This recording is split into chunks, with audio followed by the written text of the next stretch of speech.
Studio. Bonjour à tous et bienvenue dans The Big Shift. La plus grosse difficulté quand on est un média écolo, c'est de dépasser notre petite bulle de copains déjà convaincus. Alors aujourd'hui, je vous lance le challenge de partager un épisode, n'importe lequel, à une personne de votre entourage qui pourrait en bénéficier. N'y allez pas avec vos gros sabots, faites-le de façon subtile. Le plus gros impact qu'on peut avoir une fois qu'on a fait des efforts perso, c'est d'informer les autres. Alors vous pouvez même partager à 2 personnes si besoin. Tiens, je vais même instaurer une mesure de compensation carbone là-dessus, c'est une bonne idée je pense. Je t'autorise à prendre l'avion ce week-end si tu partages The Big Shift à 15 personnes. C'est pas mal ça. Cette semaine, je vous fais rencontrer Cécile Renoir. Religieuse de l'Assomption, elle est enseignante-chercheuse sur les questions de responsabilité éthique des multinationales. Elle m'a donné des clés pour comprendre comment est-ce qu'on peut bousculer, transformer le modèle économique actuel pour intégrer de l'écologie, un devoir de responsabilité sociale à travers des nouvelles façons de former et de mesurer la réussite. Voilà, maintenant, bonne écoute. L'enregistrement a démarré depuis 3 minutes. D'accord. Bonjour Cécile, comment vas-tu ? Bonjour Xavier, je vais bien. Je suis ravi d'avoir le droit de te tutoyer d'ailleurs. On va discuter aujourd'hui de transformation des entreprises. Comment est-ce qu'on fait pour transformer les modèles économiques ? Quelle est la responsabilité des entreprises dans cette transformation écologique, économique, énergétique, solidaire, sociale dont on a besoin ? Ça fait un peu écho à un épisode qu'on a déjà enregistré avec Andrel Prieto en septembre et Raphaël Mavigné de Circulaire. Andrel qui était pour un réveil écologique, où on se demandait est-ce qu'il faut déserter, est-ce qu'il faut transformer de l'intérieur ? Voilà, une fois qu'on a pris cette décision et que la décision c'était de transformer l'intérieur, quels sont les outils qu'on a à notre disposition ? Comment est-ce qu'on peut faire pour se lancer ? Et bien Cécile, pour répondre à cette question, je te propose de commencer par te présenter. Très bien. Cécile Renoir, j'ai 54 ans maintenant. J'ai un passé qui est assez multiple puisqu'il y a 31 ans, je suis rentrée dans une congrégation religieuse travaillant dans le domaine de l'éducation après être diplômée d'une école de commerce et avoir fait un voyage sac au dos autour du monde avec une expérience très marquante dans un bidonville dans la banlieue de Buenos Aires qui m'a vraiment fortement marquée sur la façon dont des personnes très pauvres se projetaient dans l'avenir avec une forme d'espérance très grande et un souci de justice et de solidarité qui était impressionnant pour le petit groupe avec lequel je construisais des maisons avec des familles de ce bidonville. Voilà. Et au retour de ce voyage, je suis rentrée, j'ai fait une retraite et puis je suis rentrée dans la vie religieuse. On m'a demandé de trouver une matière que je puisse enseigner. J'ai choisi la philosophie. D'accord. Et j'ai enseigné la philo en lycée à Bordeaux et à Paris. Et puis, à la faveur d'études, toujours de continuer le cursus en philosophie et aussi en théologie, finalement, j'ai écrit une thèse en philosophie politique à l'EHESS sur la question de la responsabilité éthique des multinationales dans les pays du Sud, en prenant comme point de départ la notion de développement durable et en essayant de regarder si c'était en gros l'instrument du business as usual et en gros du greenwashing, ou si derrière il y avait en fait une volonté de contribuer à une transformation beaucoup plus profonde et radicale du capitalisme. Et en fait, donc depuis maintenant 20 ans, je travaille sur ces sujets-là, d'abord en ayant créé un programme de recherche à l'ESSEC, le programme CODEV, Entreprise et Développement, qui était une manière de poursuivre les enquêtes de terrain que j'avais faites pour ma thèse en allant regarder les filiales de Total, Lafarge, Unilever et Michelin au Kenya et au Nigeria, ce qui était une manière de regarder en fait de près les tensions entre les logiques financières et dites extra-financières et de s'interroger à la fois sur les enjeux de responsabilité territoriale des entreprises, mais aussi de s'interroger sur des enjeux plus systémiques liés aux conditions de création et de partage juste et durable de la valeur économique et financière. Et puis du coup, pendant une quinzaine d'années, j'ai enseigné à la fois à l'ESSEC où j'ai créé ce programme de recherche CODEV, enseigné à l'École des Mines de Paris un cours chaque année sur les questions d'éthique des entreprises, enseigné aussi au Centre Sèvres avec un cours mutualisé avec la formation commune des masters de Sciences Po. Voilà, donc la chance d'avoir des liens avec des écoles, donc commerce, ingénieurs, Sciences Po, qui forment des têtes bien faites normalement, mais avec beaucoup d'interrogations des étudiants avec lesquels j'étais en lien autour du décalage. Donc je pense que vous avez bien parlé là avec Andrel lors de d'un des derniers épisodes, décalage entre le niveau d'annonce des directions de ces établissements et puis la réalité des cursus qui ont beaucoup de mal à être transformés d'une façon qui soit vraiment assez radicale pour être cohérente avec les enjeux de transition, on va dire avec les questions de respect des frontières planétaires, à la fois environnementales et sociales. Et du coup, c'est comme ça que, il y a 6 ans maintenant, en fait, en réfléchissant à mon propre positionnement, je me suis demandé si ce serait pas intéressant de créer une petite institution qui ne soit pas en concurrence avec le monde des grandes écoles et universités et le monde des grandes entreprises, que j'ai continué à fréquenter pas mal à la faveur de ce programme de recherche à l'ESSEC, en me disant, bon, pas être en concurrence, mais comment aiguillonner des transformations beaucoup plus fortes. Et du coup, je me suis dit, mais si je contribuais à créer une petite institution plus agile, ça pourrait permettre d'aiguillonner des transformations, à la fois des modèles économiques et du coup des cursus, notamment dans les écoles de commerce, mais pas seulement, plus largement. Et puis, il se trouve, ça s'est fait d'une manière assez incroyable parce que j'ai commencé à parler de cette idée un peu folle à des gens autour de moi, de confiance, que ce soit des collègues enseignants-chercheurs dans différentes universités ou écoles, ce soit certains amis travaillant dans des grandes entreprises ou dans des entreprises du secteur de l'ESS, et puis certains de mes doctorants ou étudiants. Et en fait, tout le monde m'a encouragée à poursuivre la réflexion. Et plusieurs m'ont dit, mais si tu crées un groupe de travail, ça nous intéresse. Et donc, on a commencé pendant une première année à réfléchir à ce qu'on voulait faire. Et puis, on m'a parlé du Schumacher College, qui est une petite institution en Angleterre, qui a été créée par Satish Kumar, un Indien qui est très marqué par la pensée de Gandhi. Et qui essaye, dans les formations qui sont données au Schumacher, qui sont maintenant un certain nombre de programmes de master, de relier les questions économiques, écologiques et spirituelles, alors au sens le plus large du mot spirituel, vraiment de la question du sens. Et en fait, j'ai pu y passer 4 mois en temps sabbatique pour voir les pédagogies qui étaient mises en œuvre. Et puis, ça m'a vraiment convaincue qu'on n'avait pas l'équivalent en France, et que ça valait la peine d'essayer non pas de créer un Schumacher bis exactement, mais de voir ce qui pouvait être monté en France, un peu avec cette inspiration-là. Et j'ai eu la chance que ma congrégation me propose de mettre à disposition gracieuse du projet, dont je redis que c'est un projet non confessionnel, un château avec 12 hectares en Seine-et-Marne. C'est dans le petit village de Forges, pas loin de la ville de Montereau. Et nous nous sommes installés là à l'été 2018, après avoir créé l'association du campus en 2017, avec cette idée de pouvoir se mettre, avec un collectif qui s'est installé sur place, se mettre vraiment dans la question, en se disant, justement, si on veut faire autre chose que de un peu formater des étudiants dans des logiques qui sont insoutenables, comment est-ce qu'on fait pour montrer qu'on peut essayer de vivre beaucoup plus sobrement en regardant ce que ça veut dire que de se chauffer peut-être de manière plus sobre, que de se déplacer en essayant de faire valoir les enjeux de mobilité douce, que de s'alimenter avec beaucoup moins de viande, et on a de la nourriture végétarienne au campus. Enfin voilà, en prenant tous les aspects de la vie quotidienne, en se disant ça va être un bon laboratoire d'expérimentation d'une vie qui se veut à la fois sobre et solidaire, et tout ça va nourrir une réflexion qui peut être menée avec des acteurs du territoire et avec d'autres en réseau sur ce que veut dire changer des modèles économiques et changer des modes de vie. Et ça, ça permet d'accueillir ensuite des étudiants, des enseignants-chercheurs, des équipes de direction d'université ou d'école, et puis des professionnels, pour proposer justement une expérience immersive de formation, de réflexion, dans lequel les personnes puissent être aidées en fait à peut-être s'ouvrir à d'autres manières de réfléchir que la façon habituelle de prendre les problèmes.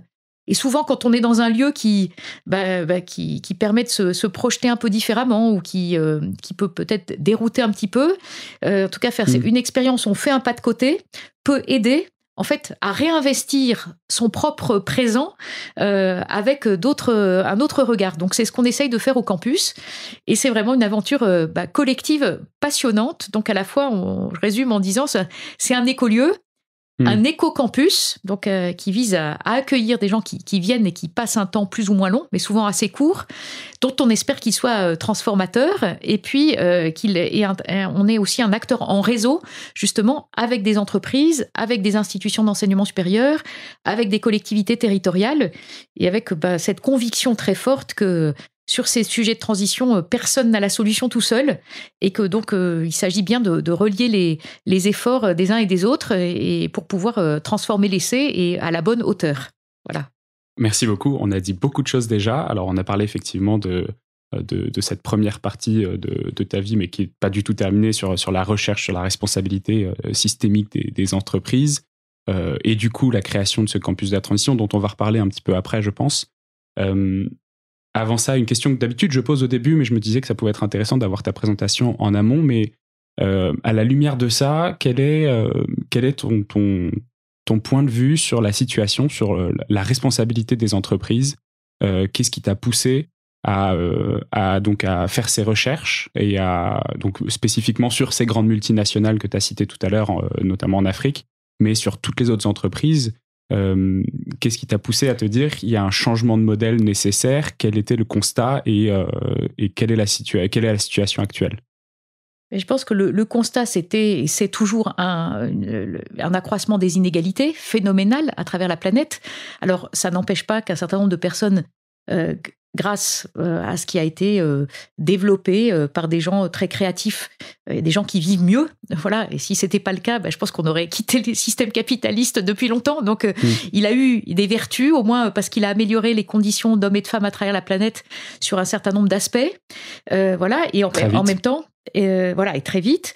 Et puis, dès le départ, il a fait l'objet de beaucoup de contestations, parce qu'effectivement, quand on dit que c'est du gagnant-gagnant, c'est pas du tout le cas, qu'il y a beaucoup de perdants, qu'il y a eu des alertes là, que des historiens comme Jean-Baptiste Fressoz et Christophe Bonneuil ont bien montré. C'est que depuis le XVIIIe siècle, en fait, depuis le début de la révolution industrielle, beaucoup à la fois de chercheurs et puis des hommes politiques, des citoyens s'interrogeaient sur les effets négatifs de toutes ces transformations industrielles, en disant c'est pas du tout sûr que ça correspondent au rêve libéral de société dans lequel on améliore les conditions d'existence de tous, en s'améliorant en fait collectivement aussi du point de vue de l'équité, des enjeux de solidarité, et qu'il y a eu quand même beaucoup de laissés pour compte, à commencer par aussi les écosystèmes. Voilà, donc il y a des personnes à travers la planète qui ont fait les frais de ces modèles insoutenables. Et du coup, moi, pour ma thèse, je me suis dit, je vais aller en Afrique subsaharienne, parce que c'est précisément là qu'on voit les écarts les plus grands entre une minorité de personnes à chaque fois qui s'enrichissent beaucoup à travers le déploiement d'activités économiques qui sont supposées améliorer le sort du plus grand nombre, mais qui au fond laissent aussi beaucoup de gens de côté. Et puis, sans compter les dégradations environnementales multiples dans ces pays, et des choses où on a externalisé la pollution dans un certain nombre de cas vers ces pays. Et donc, je m'étais dit, je fais ma thèse sur la notion de développement durable, et en prenant en prenant la question du capitalisme mondialisé à bras-le-corps, à partir des acteurs dominants que sont les entreprises multinationales, et en allant dans des pays, par exemple, comme le Nigeria, dans lesquels on voit à la fois la réalité de pratiques extractives de pétrole depuis d'une cinquantaine d'années, et en fait un pétrole qui n'a pas contribué à l'amélioration de la vie du plus grand nombre. Et donc prendre les problèmes là où ça fait le plus mal, pour essayer de voir quels sont les leviers en fait pour les acteurs sur le terrain, comment les gens analysent les choses, les pétroliers, l'industrie bancaire, financière aussi, et on a c'est ce qui me frappait beaucoup en allant sur le terrain, ces élites cosmopolites françaises, anglaises, nigérianes, en fait qui ont un certain nombre de normes de représentation partagées, et puis qui sont parfois très éloignées de ce qui se vit dans des zones qui sont impactées par les effets négatifs de l'activité pétrolière.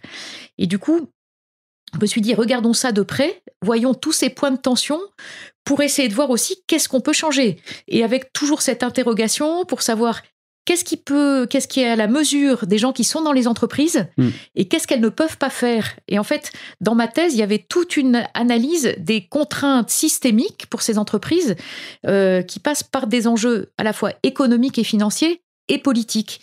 Et c'est ce que, à l'époque déjà, alors maintenant on en parle beaucoup plus, mais j'avais essayé de mettre en évidence le fait que si on changeait pas les normes comptables et les enjeux, les critères en termes de fiscalité, et les enjeux d'écart de rémunération au long des chaînes de valeur, on allait en fait mettre des cautères sur des jambes de bois. C'est-à-dire, on traite une partie des problèmes en faisant quelques projets dits développement durable dans des territoires impactés par l'activité d'entreprises extractives ou d'autres, mais en fait, on ne traite absolument pas les problèmes à la racine.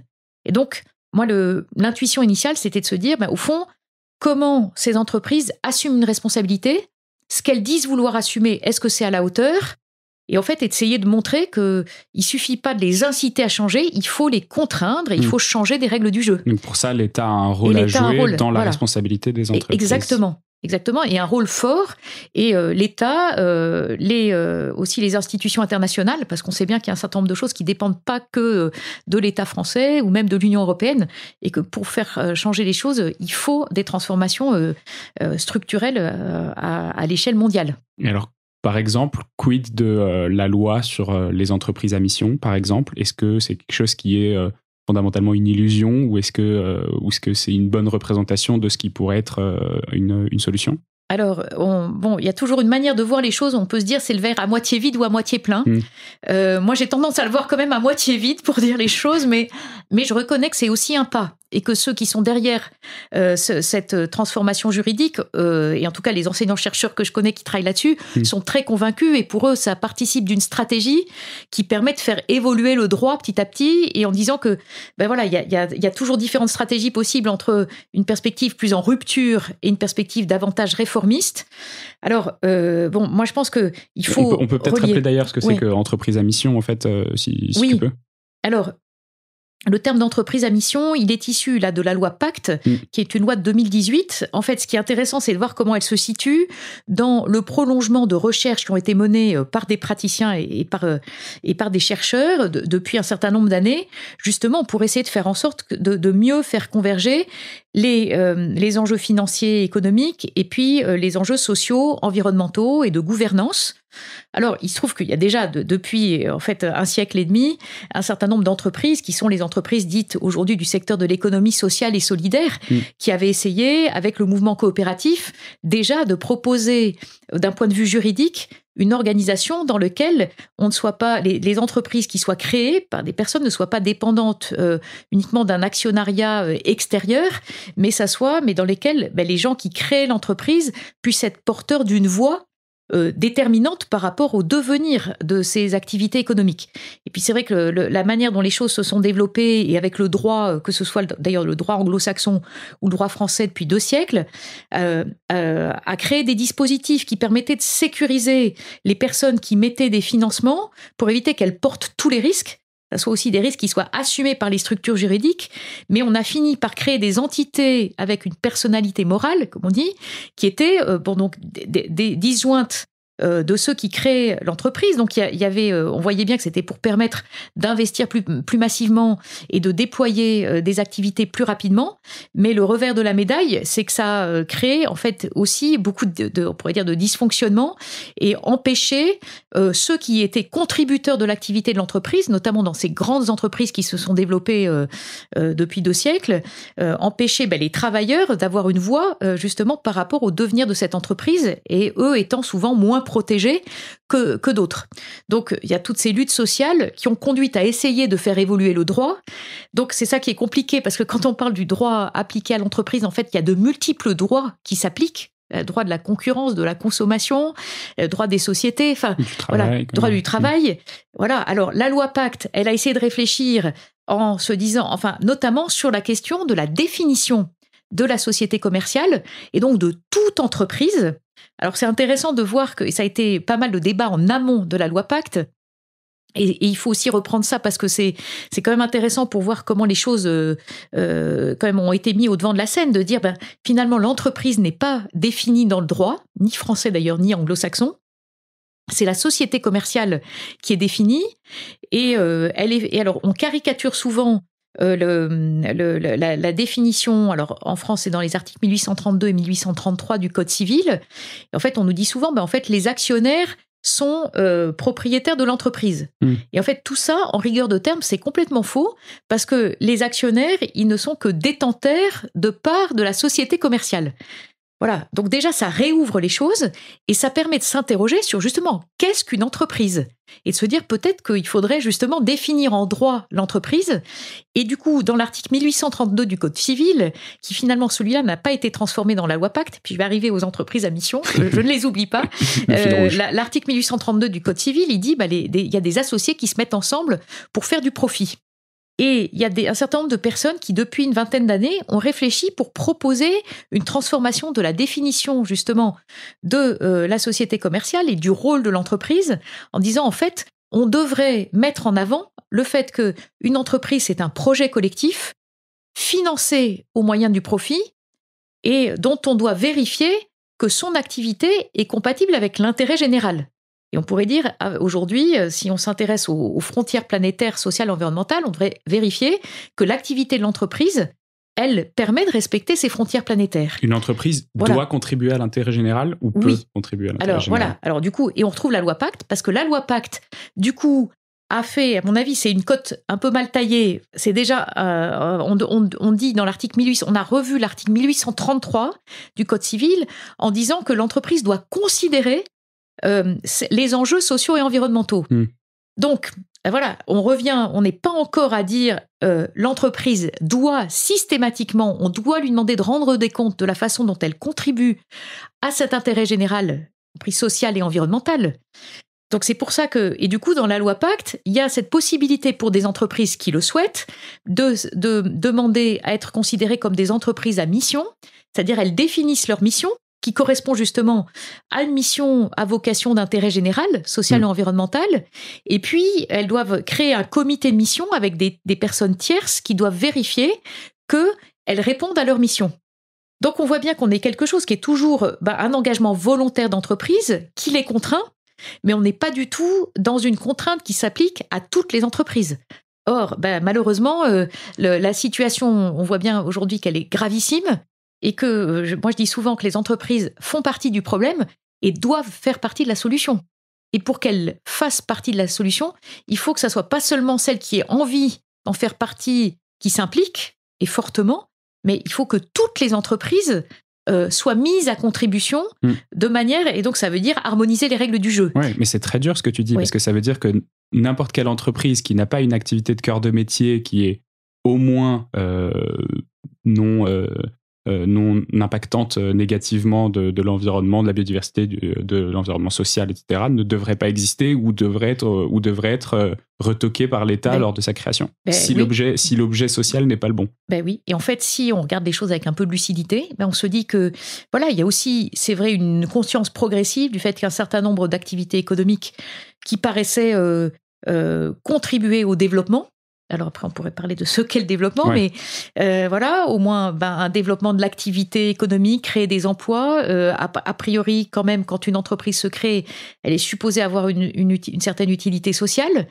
Mais ça invite aujourd'hui à regarder les choses de manière beaucoup plus précise. Et si on prend l'exemple de l'énergie, on voit bien qu'on a extrait du charbon, du pétrole et du gaz. Alors déjà, on savait bien qu'il y avait un certain nombre de dommages pour des populations. Il y a eu quand même de multiples accidents et morts dans les mines de charbon, etc. Et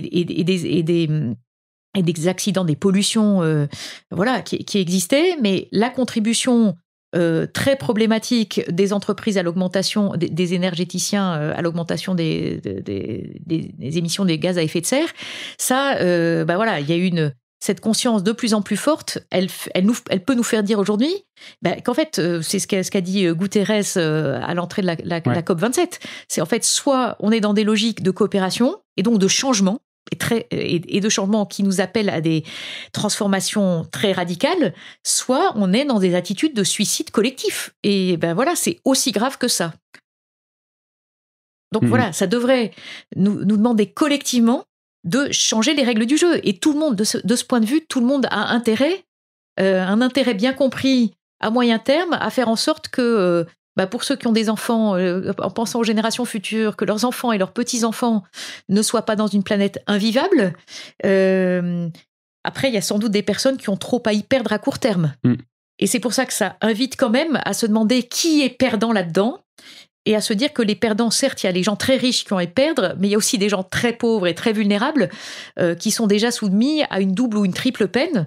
Et donc, ce qui invite, alors ça, c'est un peu pour moi le cœur de mon activité de recherche, c'est de s'interroger sur les critères de responsabilité éthique et politique. Il n'y aura pas de responsabilité politique sans regarder aussi des enjeux d'équité et de justice sociale et écologique. Voilà. Et ce qui nous invite vraiment à faire, on pourrait dire, pour prendre le titre d'un ouvrage sur l'examen de conscience planétaire auquel a appelé le philosophe Gabriel Marcel, je crois dans les années 30, cet examen de conscience planétaire, nous devrions le faire les uns et les autres.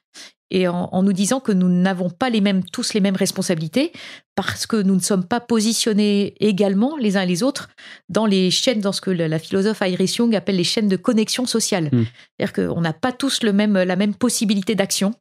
Et donc, plus nous avons des capacités d'action, plus nous sommes responsables aussi. J'ai envie qu'on revienne un peu sur les responsabilités de chacun, notamment au sein de l'entreprise, parce que c'était le sujet.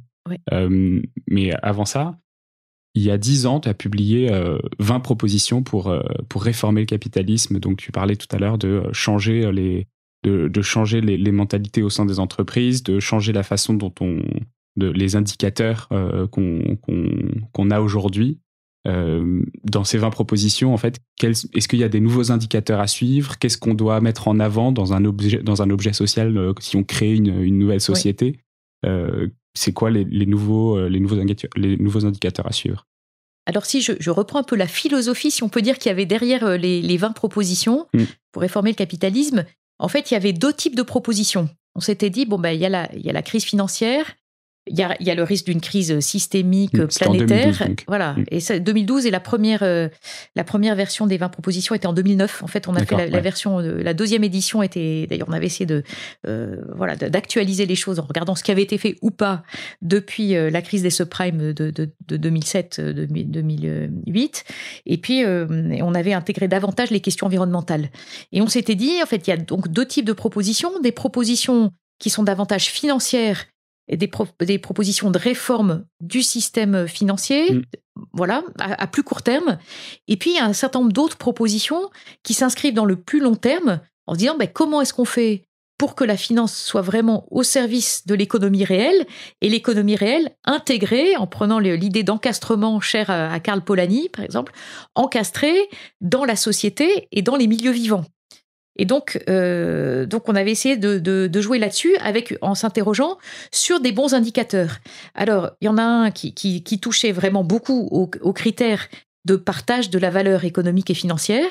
D'ailleurs, avec Gaël Giraud, ensuite, on avait écrit un ouvrage qui s'appelle Le facteur 12, pourquoi il faut plafonner les revenus, en se disant, et c'était le fruit aussi pour moi de discussions avec pas mal de cadres dirigeants, à qui je demandais qu'est-ce qu'il fallait faire pour pouvoir faire en sorte que les entreprises contribuent aux enjeux écologiques et climatiques de manière beaucoup plus forte, et en leur demandant quels étaient selon eux les freins les plus importants.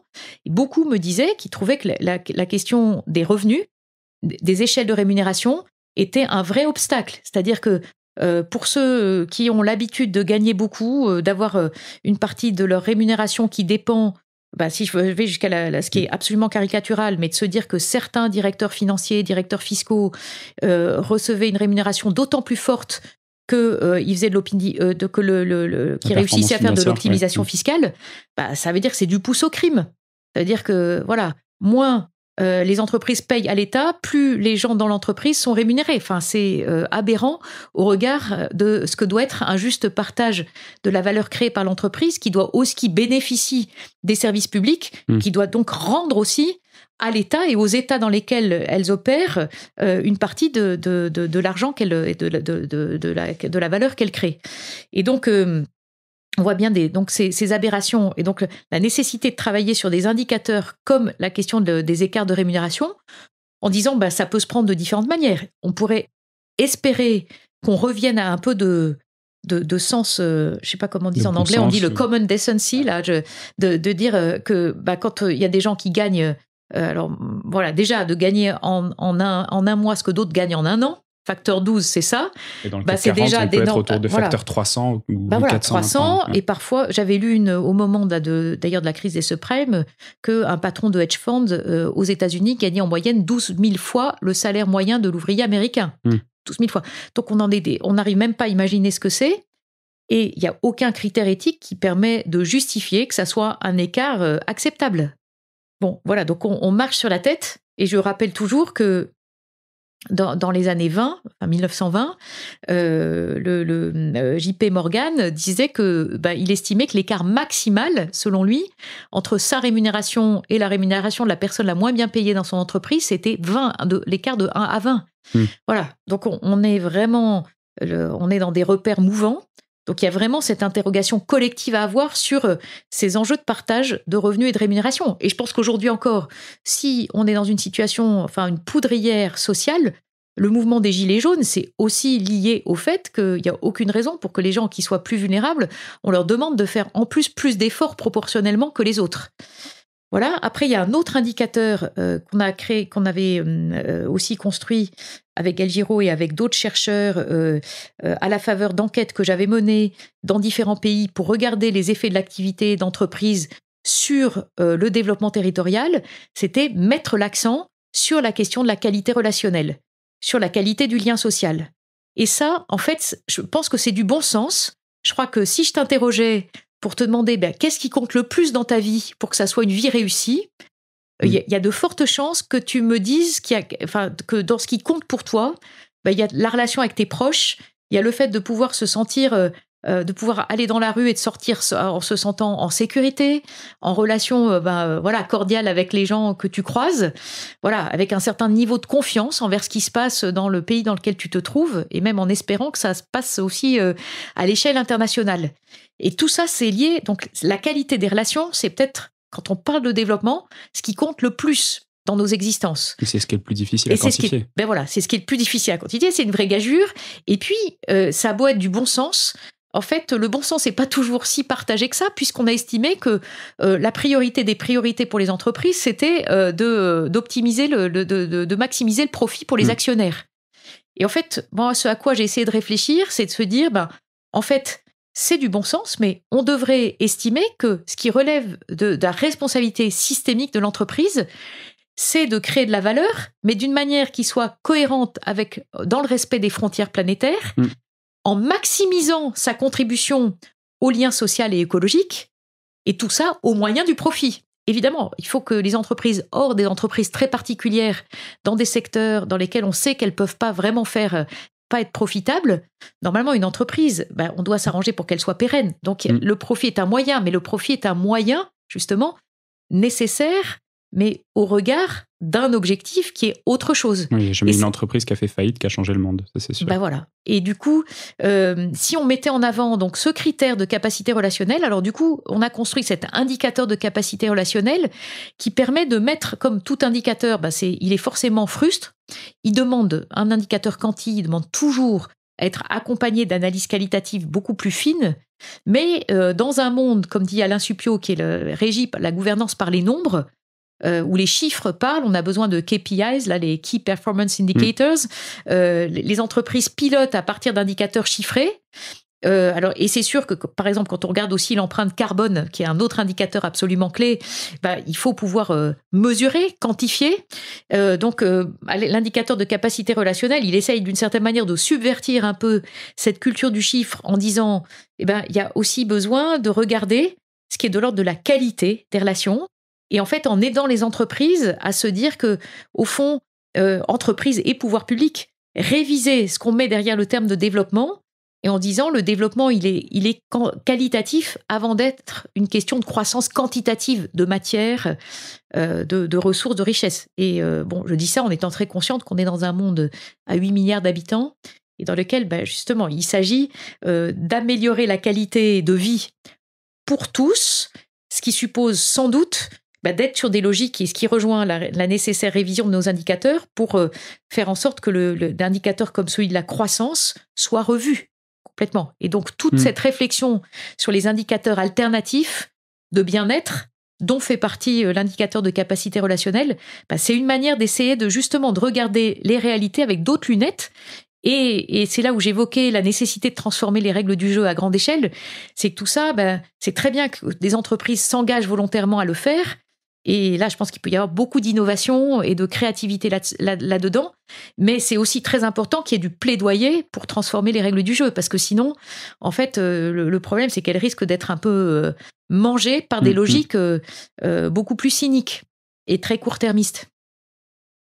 Une fois qu'une entreprise a bien validé une raison d'être, appelons-le comme ça, une raison d'être avec un impact social fort ou un impact environnemental fort, ou d'ailleurs probablement un peu de tout ça, parce qu'on ne peut pas négliger les uns et les autres, comment est-ce qu'on fait pour que cette raison d'être soit appliquée et soit pérenne au sein d'une entreprise? Admettons qu'un dirigeant qui sort du campus de la transition se dit « j'ai les outils, ça y est, je connais mes indicateurs ».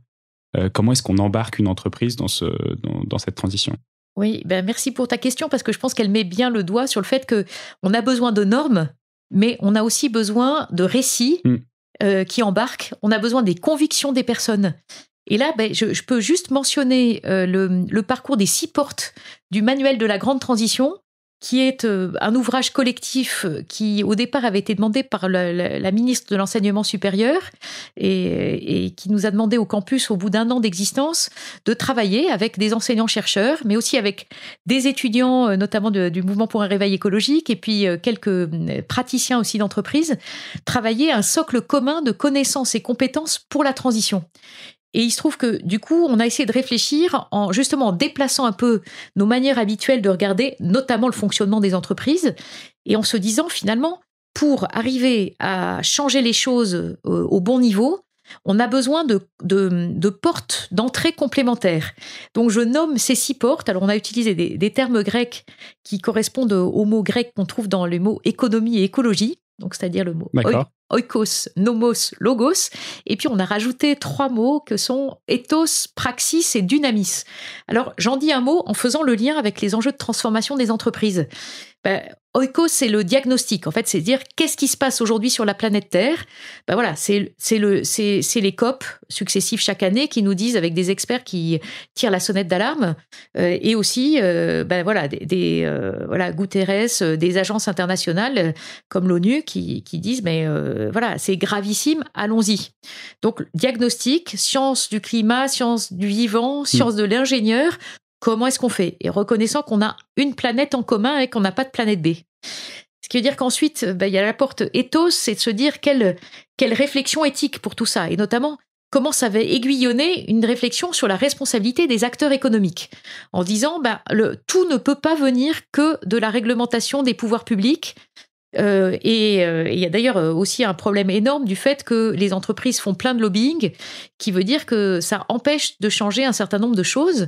Donc il y a à s'interroger autour de la responsabilité de différents types d'acteurs vis-à-vis d'enjeux liés à un diagnostic là sur les questions les critères de justice économique, écologique et sociale. Donc ça, c'est l'interrogation éthique qui amène directement à la porte nomos, qui est celle qui s'intéresse aux modèles, ça peut être les modèles qui pilotent nos politiques publiques, aux métriques qu'utilisent les entreprises et d'autres acteurs pour piloter leurs activités. Donc on parlait tout à l'heure à la fois du profit, de la question la gouvernance. De la gouvernance. Ça va être aussi, est-ce que les entreprises font des ACV, des analyses de cycle de vie de leurs produits, etc. Comment est-ce qu'elles regardent la manière dont elles utilisent des ressources de différentes natures pour produire des biens et services qui sont supposés être utiles, mais est-ce qu'elles rendent compte justement de l'utilité sociale et environnementale de leurs produits, de leurs activités au bon niveau? Et puis donc les enjeux de gouvernance et de démocratie écologique. Ça, c'est Nomos. Alors, c'est justement ce qu'on évoque bien, c'est qu'un chef d'entreprise qui a réfléchi en se disant, en fait, moi, je vois bien que mon activité, elle a des effets négatifs. Je sais pas, par exemple, il peut y avoir de la pollution d'une activité chimique vis-à-vis des rivières ou des sols, etc. Donc, elle peut se dire, voilà, moi, je vais mettre en place des mesures où il y a des normes que je veux respecter pour tout ça. Bon, tout ça, c'est très bien et ils peuvent essayer de le faire de façon volontariste. Ça pose la question de savoir à quel niveau les normes ont été fixées. Est-ce que c'est l'entreprise? Est-ce que c'est au niveau d'un territoire, d'un pays? Voilà, donc il y a cette interrogation-là qui est complètement nécessaire. Et on peut espérer que le niveau d'exigence réglementaire soit de plus en plus fort. On sait bien qu'aujourd'hui, on n'y est encore pas du tout. et pas du tout à l'échelle internationale, quand on voit, et en plus comment les enjeux géopolitiques amènent à une minimisation d'un certain nombre d'exigences sociales et environnementales. Et du coup, après, elle porte logos, c'est-à-dire logos, c'est les mots qu'on utilise. Est-ce qu'il y a des mots qui ne nous endorment pas ? Et le Guardian, par exemple, le journal, il y a 2 ans, avait décidé de ne plus parler de réchauffement climatique, mais de parler d'urgence écologique et climatique. Pour dire, sinon, on utilise des mots qui vont endormir les consciences. Et puis, on peut se demander quelles sont les rationalités à l'œuvre, qu'est-ce qu'il faudrait comme récit collectif, peut-être aussi mobiliser des imaginaires pour nous aider à bouger, à nous représenter ce que peut être une vie désirable, beaucoup plus sobre. Voilà, et donc s'interroger sur les dynamiques aussi en termes de récits collectifs qui vont faire bouger les choses.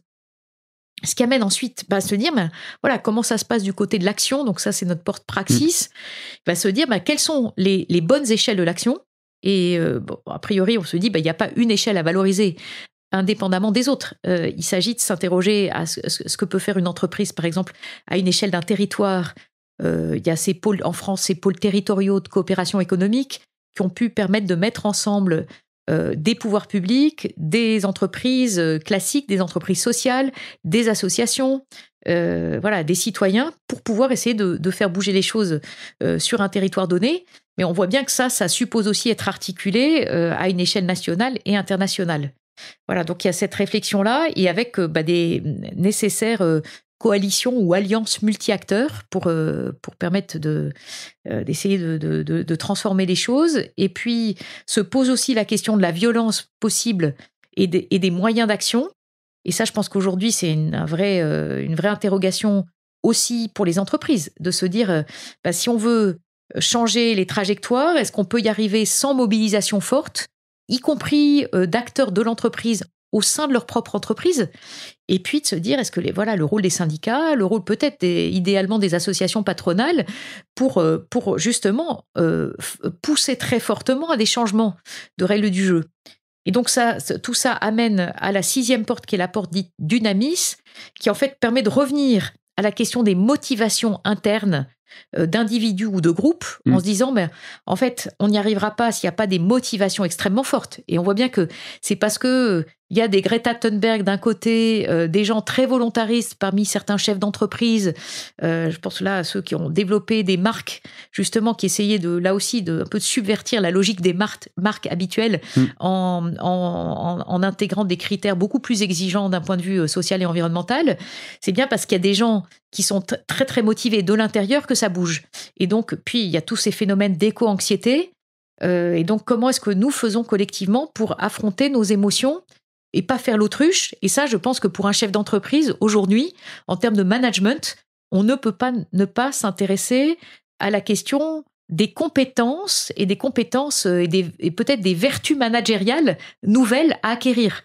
Parler de coopération beaucoup plus que de compétition, parler en termes de solidarité plutôt que de critères de valorisation très personnelle d'un certain nombre d'objectifs.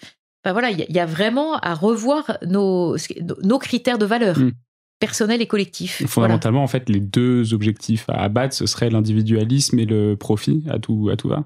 Oui, on peut dire que c'est ça, et un peu cette soif d'accumulation qui est aussi signe, en fait, d'un très grand malaise existentiel. Il y a c'était Christian Hansperger qui, il y a une quinzaine d'années, avait écrit sur finalement et après il y a d'ailleurs des analyses comme celle de Maurice Bellé, qui est quelqu'un qui avait réfléchi en philosophie sur ce qu'il appelait les axiomes libérés du capitalisme, ou les axiomes aliénés. C'est-à-dire, justement, comment on passe, comment est-ce qu'on essaye d'éviter d'être dans cette accumulation permanente qui est le propre du capitalisme et de l'ultra-consumérisme actuel, et qui est lié à une soif inextinguible de biens. Et on sait bien ça, plus on en a, plus on en veut. Donc la question du coup de l'apprentissage des limites comme étant le cadre à l'intérieur duquel on peut avoir une créativité énorme et retrouver une très grande qualité de vie. Tu parlais tout à l'heure de la possibilité de chacun d'agir à son échelle, dans la porte praxis aussi de l'action que chacun peut mener, sa responsabilité à chacun. dans une entreprise, quelle est la responsabilité des collaborateurs dans l'établissement de ce genre de raison d'être, plutôt que de celle des dirigeants qui fondamentalement, on se dit plus facilement, c'est à eux d'agir avant ceux qui sont plus bas dans la hiérarchie. Quelle est leur responsabilité et leur pouvoir d'action? Je dirais déjà, maintenant, cette raison d'être, pour certaines entreprises, ça a été le fruit vraiment de dialogue, de sollicitation des salariés à pouvoir exprimer ce qui était pour eux, finalement, la mission de l'entreprise. Et ça, je trouve que c'est intéressant. D'autant plus qu'on peut, assez régulièrement dans les grands groupes, on fait signer aux collaborateurs le fait qu'ils sont d'accord avec la mission de l'entreprise.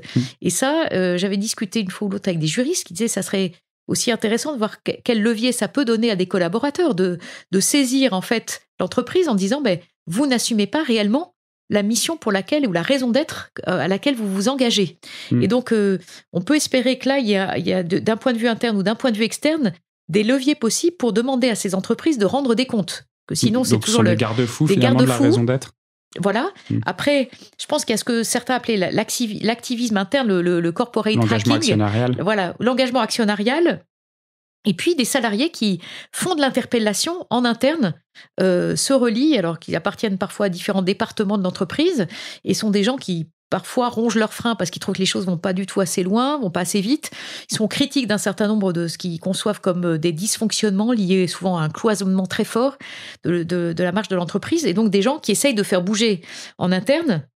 Et puis, il y a des gens qui participent aussi à des associations de manière à essayer aussi d'utiliser le levier plus extérieur en faisant en sorte que des ONG ou des groupes puissent aussi interpeller les entreprises sur le décalage entre les intentions affichées et la réalité des pratiques, et en regardant non seulement des pratiques à un instant T, mais aussi, et je crois que c'est ça aussi qui est très important, des trajectoires durables.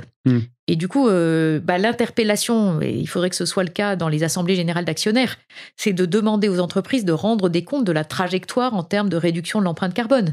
Et je crois que si on veut être aligné avec l'accord de Paris sur le climat, il faudrait qu'en gros les entreprises diminuent de 7% par an les émissions de carbone. Ouais, il faudrait que collectivement on puisse leur demander de dire alors où est-ce que vous en êtes, et puis prendre des choix courageux aussi, de se dire il faut détruire des emplois dans un certain nombre de secteurs pour créer de l'activité aussi dans d'autres secteurs qui sont compatibles, mais pas se dire qu'on peut sauver les emplois à tout prix. Et ça, je crois qu'il y a aussi un dialogue nécessaire entre syndicats, ONG, institutions publiques, pour se dire comment est-ce qu'on fait pour mettre des garde-fous, mais accompagner c'est ce que certains appellent les redirections des modèles économiques des entreprises. Aujourd'hui, quelqu'un qui vient au campus de la transition, pour revenir un peu sur ce sujet maintenant qu'on a établi les 6 portes, déjà à qui ça s'adresse et en fait avec quoi on repart, parce que c'est un écolieu, donc j'ai l'impression qu'on apprend beaucoup de choses mais qui ne sont pas forcément directement liées à notre cœur de métier. Quand on est un collaborateur, un dirigeant d'entreprise, on parle beaucoup de vie en communauté, tu mentionnais tout à l'heure l'alimentation un peu différente, la façon de vivre, de se chauffer un peu différente, mais quels sont les éléments concrets pour une activité professionnelle qu'on retire au campus de la transition? Alors, jusqu'à l'année dernière, je rassure un peu sur ceux qui seraient tentés de venir au campus, que j'espère.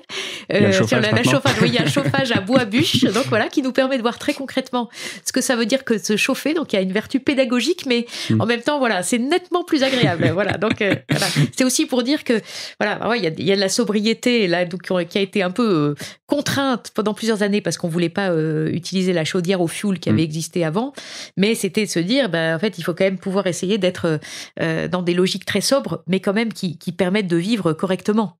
Et en plus, on n'a pas, selon les âges et tout, on n'a pas la même capacité à résister au froid. Et voilà, il s'agit pas de faire des choses qui sont en fait insoutenables dans la durée. Donc, quand on vient au campus, c'est vrai qu'il y a la promesse qu'on peut faire de contribuer à une vie collective qui est une bonne manière de de mettre la main à la pâte, très concrètement, alors de contribuer à faire la vaisselle, à aider à éplucher, voilà. Et donc il y a ce côté service qui est présent, mais qui permet d'ailleurs à des personnes très différentes de se retrouver ensemble, justement, à laver leur vaisselle ou autre, et ça crée des liens beaucoup plus simples. Ça simplifie les relations entre les personnes, et je crois que ça aide aussi, du coup, à avoir aussi par ailleurs un certain nombre d'apports intellectuels a priori de grande qualité, qui aident justement à s'interroger en passant par ces 6 portes, c'est-à-dire en aidant chacun finalement peut-être à découvrir des manières de réfléchir qui le déplacent un peu par rapport à ses façons habituelles.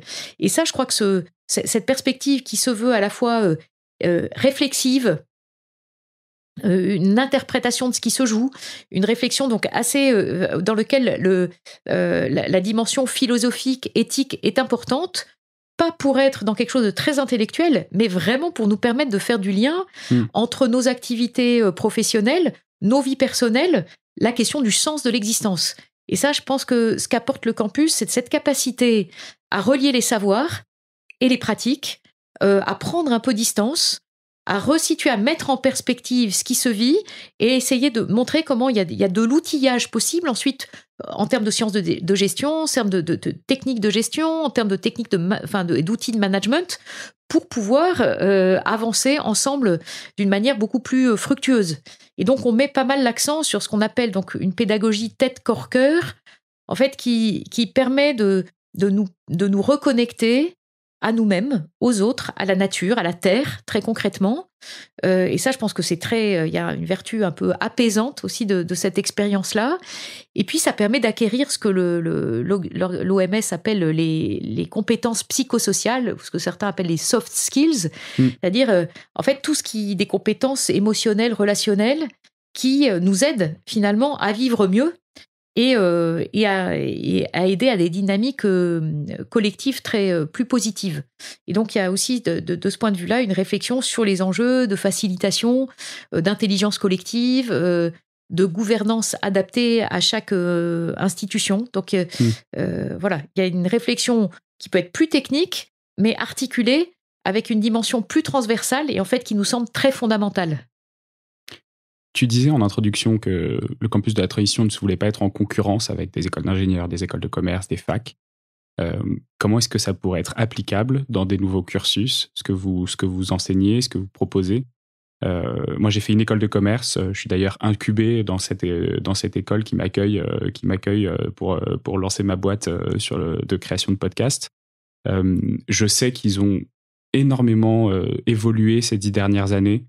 Par rapport à quand je suis sorti de l'école, les cursus n'ont rien à voir. Et en fait, ils évoluent dans un monde avec crise sur crise, crise écologique, crise sociale, crise économique, crise énergétique. Et ça doit être très difficile pour eux de réussir à avancer au même rythme que la société. Et du coup, voilà, comment est-ce qu'on peut les aider et qu'est-ce que vous proposez?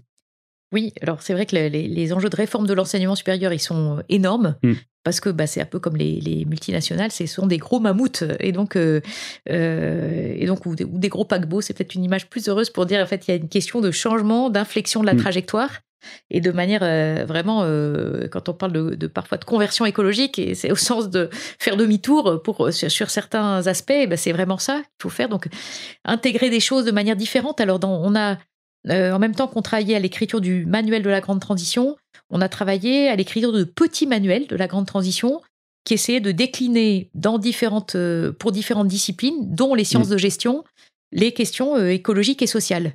Et donc, il y a un petit manuel qui s'intitule « Vers une autre gestion », qui est paru au mois de mai dernier, dans lequel il y a une quinzaine de profs de différentes écoles, notamment de l'IAE de Paris, mais aussi d'autres écoles ont contribué, des profs intéressés, par une réflexion un peu autocritique sur ce qu'ils enseignent, sous-discipline par sous-discipline de gestion, et puis avec un certain nombre de réflexions transversales sur ce qu'il faudrait faire pour changer les choses. Moi, je dirais justement, si on reprend, il y a ces deux aspects. Il y a un aspect vision globale on marche sur la tête. Alors, aujourd'hui, quand on n'envisage pas d'intégrer de façon structurante les questions écologiques et sociales dans tous les modèles économiques. Donc, ça veut dire comment est-ce qu'on va systématiquement dire que la question de l'équité sociale et la question des frontières écologiques planétaires, ça doit être les critères à partir desquels on raisonne pour toutes les disciplines de gestion. Du marketing à la com, en passant par la finance et la compta et le contrôle de gestion. Et ça, voilà, déjà, si on a ça un peu comme orientation, ça permet en fait de savoir un peu où est-ce qu'on veut aller, de dire comment on s'y prend. Et en fait, ce qui est intéressant, c'est que dans toutes les disciplines, il y a des gens qui ont fait des propositions, il y a des cas concrets qui sont là. Donc, en fait, il y a plein de ressources qui existent. Il y a beaucoup, derrière tout ça, une vraie volonté politique de changer. Ce qui veut dire que je pense qu'il y a aussi des alliances nécessaires entre directions des écoles qui veulent changer pour changer les critères. Les classements des écoles, les classements des profs, ou les critères d'évaluation des profs. Parce que, là encore, sinon, c'est du pouce à l'inertie quand les profs sont évalués en fonction de la manière dont ils ont publié dans les meilleures revues de gestion qui, pour la plupart, demandent à être dans une optique très orthodoxe, d'économie vraiment pas du tout critique des problèmes qui se posent.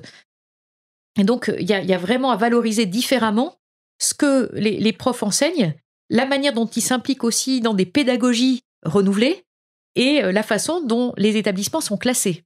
Et là, comme il y a des petites choses qui bougent, je trouve que c'est très intéressant parce que c'est aussi par ce biais-là qu'on va pouvoir sans doute contribuer à des réorientations un peu fortes. Merci beaucoup, super intéressant. C'est un sujet qui me touche beaucoup parce que je me retrouve replongé un peu dans ce milieu-là et puis on me propose de donner du coup des cours, alors un peu sur la partie marketing digital, sur la partie podcast dans cette école-là. Et donc voilà, je me pose cette question de comment est-ce qu'on intègre ça en tant que professeur quand on n'a pas l'impression d'avoir un impact nécessaire sur ces sujets dans le cours qu'on va donner. Si je donne un cours sur le podcast ou le marketing ou le podcast comme outil marketing pour une entreprise, comment est-ce que je fais pour intégrer ces problématiques vis-à-vis de mes étudiants? Donc c'est très compliqué. C'est ça, et à mon avis, il y a vraiment cet aiguillon éthique et politique qui est déterminant. C'est en fait dire, c'est pas vrai que les normes et les outils de gestion qu'on utilise, ils sont jamais neutres. Et en fait, la réflexivité à leur égard, par exemple à l'égard de ce qu'on peut faire avec un podcast et avec les outils numériques, c'est se dire qu'est-ce que ça consomme en termes d'énergie, en termes de minerais, etc. Comment est-ce qu'il y a une façon responsable d'utiliser ces moyens comme outil de diffusion, et puis qu'est-ce qu'on en fait, qui est-ce qu'on interroge, comment est-ce qu'on donne à voir les tensions qui traversent l'activité, pas forcément pour donner une seule, il ne s'agit pas il s'agit de nourrir l'esprit critique en fait des gens, de manière à ce qu'ils puissent eux-mêmes se positionner. Et ça, en fait, de ne pas renoncer à cet aiguillon éthique me semble fondamental. Et ça, on a souvent fait de l'éthique des affaires, un instrument au service du business as usual. Donc absolument pas le rôle que pourrait jouer la réflexion éthique et philosophique. Et aussi, on a caricaturé l'éthique en disant c'est une question de savoir ce qui est bien, ce qui est mal, et de manière très moralisatrice, alors qu'en fait, c'est une dynamique de questionnement et qui est absolument décisive, qui est relative quand même aux questions de vie et de mort pour nos sociétés aujourd'hui. Voilà, donc ça, je pense qu'il y a vraiment, d'un point de vue déontologique, un devoir en fait d'inscription structurante de ces enjeux éthiques et politiques liés à la grande transition dans tout enseignement quel qu'il soit. Et de ce point de vue-là, il y a des mesures qui ont été prises par le ministère de l'Enseignement supérieur. Le gouvernement demande que d'ici 2025, tout établissement d'enseignement supérieur, tout étudiant ait eu un cours au moins sur la transition. Après, toute la question de savoir, c'est qu'est-ce qu'on enseigne dans ce cours, et si c'est juste un MOOC où les étudiants en moyenne regardent un sixième. J'ai lu que c'était sur 1h30, généralement il y a un quart d'heure qui regardait. On n'y est pas du tout. Et en plus, c'est vraiment c'est de toute façon très insuffisant de dire qu'il faut que chaque étudiant ait au moins eu un cours. En fait, il faut que tous les cours soient transformés au regard de ces enjeux-là.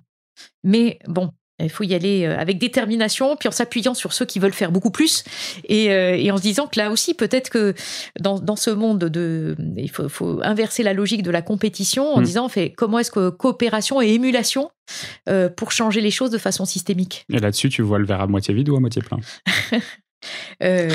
Je veux voir le verre à moitié plein là-dessus, même si je vois d'énormes insuffisances, mais je vois aussi beaucoup de bonne volonté, l'énorme rôle que peuvent jouer les étudiants là-dedans, Et donc, je les invite à continuer à sans faiblir, aiguillonner en permanence leurs profs, les directions, manifester, faire tout ce qu'ils peuvent pour changer les choses. Et puis, je pense que la responsabilité des enseignants-chercheurs et des directions, elle est aussi très forte.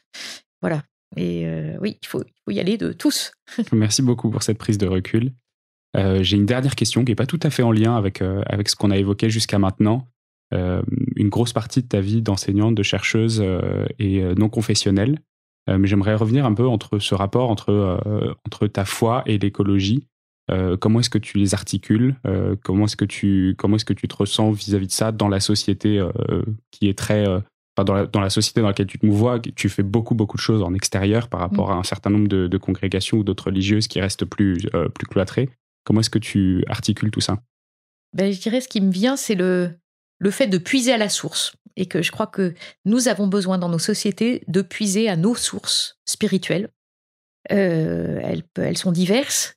Peut-être que, ma conviction, c'est que profondément, c'est la même source. Et pour moi, ça veut dire tous les matins prier, prendre un bon temps de prière personnel, si possible aussi partagé avec d'autres, mais pour me ressourcer, pour me dire que voilà, aucun de nous n'est le sauveur et que puiser à la source, c'est aussi puiser la capacité de se dire je suis pas toute seule là-dedans. Je pense que nous pouvons nous entraider. Cette solidarité, cette fraternité universelle, elle se nourrit par des gestes quotidiens les uns avec les autres, mais pour moi, elle passe aussi par cette source très profonde, intérieure, qui est, je pense, pour moi, c'était un cadeau inouï que de pouvoir faire cette expérience d'une vie spirituelle et d'essayer de la nourrir. C'est un peu mon moteur quotidien. Et pour moi, c'est fondamental parce que c'est pas tout ça, ce sont pas des longs fleuves tranquilles. Il y a beaucoup de combats derrière. Et je crois que de se reconnecter comme ça, comme on dit, c'est une façon d'essayer de se donner les moyens de tenir dans la durée, de trouver un sens très profond à ce qu'on fait. Et il y a un père de l'Église qui aimait bien dire « chaque matin, je commence ». Moi, c'est un peu aussi ce que j'expérimente. C'est que cette force intérieure, elle vient de quelqu'un d'autre. Pour moi, voilà. Et donc, c'est ça qui est un grand cadeau. Puis, puisque je suis chrétienne et catholique, je dois dire que la parole du pape François, d'ailleurs, qui s'adresse beaucoup plus largement que les frontières de l'Église catholique, est une parole, je pense, qui peut résonner pour beaucoup d'entre nous. Oui, il a écrit une encyclique sur l'écologie qui a été lue par des millions de personnes. Ouais. Et qui est une manière magnifique de nous inviter à entendre le cri des pauvres et le cri de la terre. Et ça, je crois que c'est... Et de nourrir cette perspective relationnelle. Voilà, et il le dit d'une manière qui est très belle et très inspirante aussi, au sens où il nous invite à replonger dans nos cultures et dans ce que toute culture porte en termes de valeurs profondes, d'invitation à nourrir des attitudes qui nous portent vers la vie, avec un petit V et un grand V. Voilà. Merci beaucoup, Cécile. C'était super intéressant. J'ai adoré enregistrer cet épisode. Merci Xavier, et bonne suite. Salut. C'est la fin de cet épisode de The Big Shift. J'espère qu'il vous a plu et que vous en avez retiré quelque chose pour votre vie quotidienne. C'est ça le plus important. C'est beaucoup plus simple de parler du sujet sensible de l'environnement quand ses amis ou sa famille sont vraiment informés. Alors partagez le plus possible The Big Shift, ça aidera tout le monde. Et si vous avez des questions, des sujets que vous souhaitez qu'on aborde, des invités que vous voulez entendre, ou tout simplement que vous voulez qu'on discute de cet épisode, envoyez-moi un message sur LinkedIn. The Big Shift est produit par Echoes Studio. Si vous avez un projet audio, contactez-nous sur www.echoes.studio. Merci d'avoir écouté jusqu'au bout. Je vous retrouve très bientôt pour un nouvel épisode.